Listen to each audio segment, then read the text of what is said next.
Woohoo, last lecture for this class. Um, this, like we said previously, is kind of just wrapping up some loose ends, kind of going back to some topics that we've already mentioned previously, kind of giving a more in-depth explanation to some things, and kind of just throwing in a couple random things that we have to at least be aware of.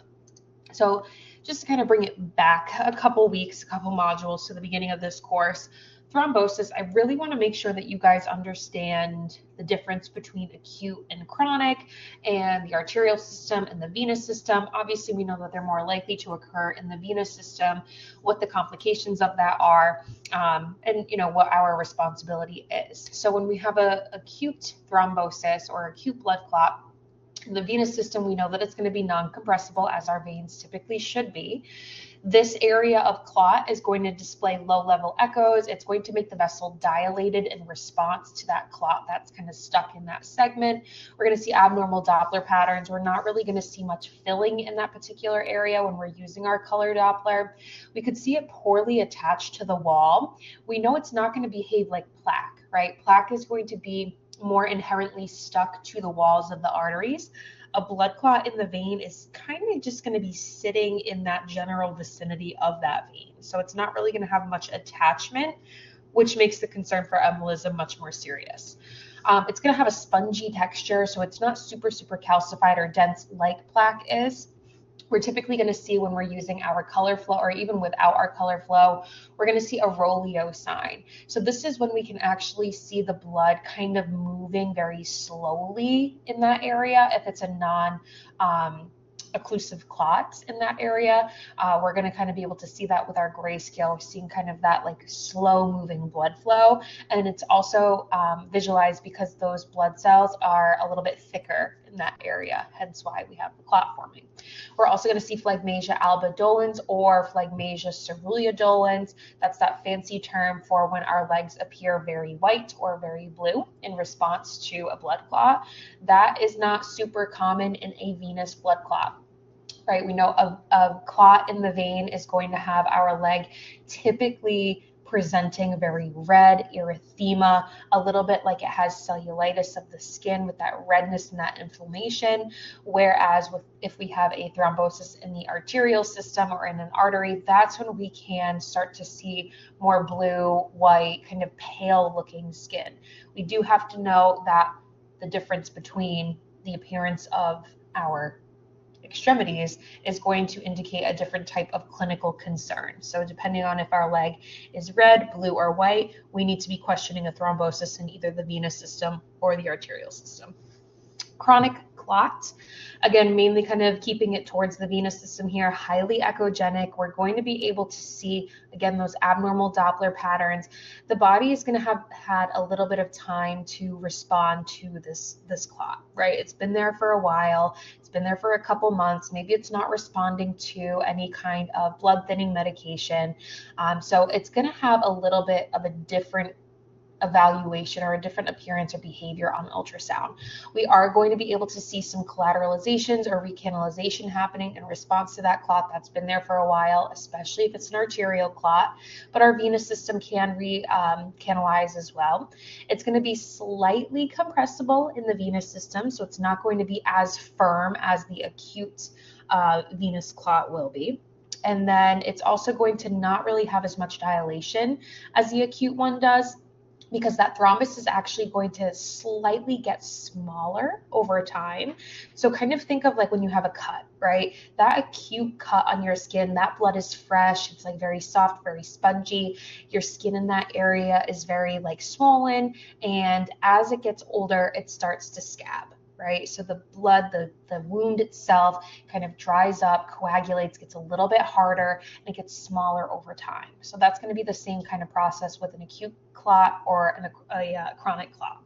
We're also still going to see those abnormal Doppler patterns like we had mentioned, and then we actually with the venous system can start to see venous reflux. So anytime a patient has had ongoing venous issues, typically venous clots, the valves are going to be highly receptive to that issue. So the valves are going to start to not work over time, resulting in reflux disease of our venous system, particularly in our legs. So we'll talk about that a little bit more today as well. Here, just kind of showing the difference in appearances with the chronic versus acute. So there isn't too much in terms of just like a still image that you can use to help you differentiate. They're still going to be echogenic, right? So to be able to say that one is more highly echogenic versus medium level echogenicity, it's really hard because you're not comparing it to something within the same patient. What you want to look at is the dilation of the vessel and kind of like what else is happening in that area.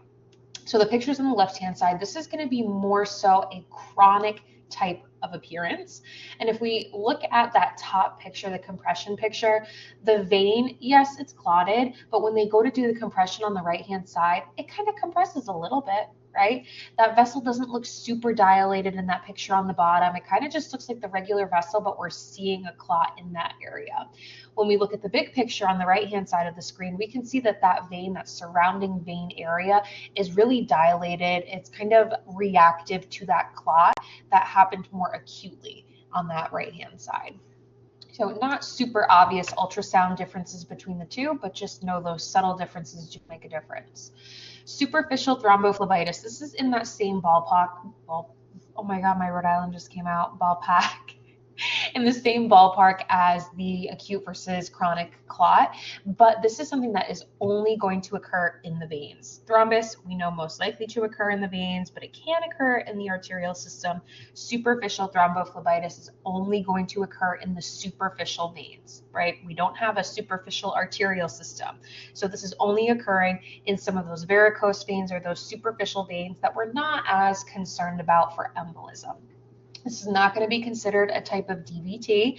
Sometimes we don't even do anything for these patients, but it can be very uncomfortable for them. So when we have a patient come in clinically with this condition, we're going to see very, very palpable areas along their skin, and it's going to kind of run in cord-like fashion.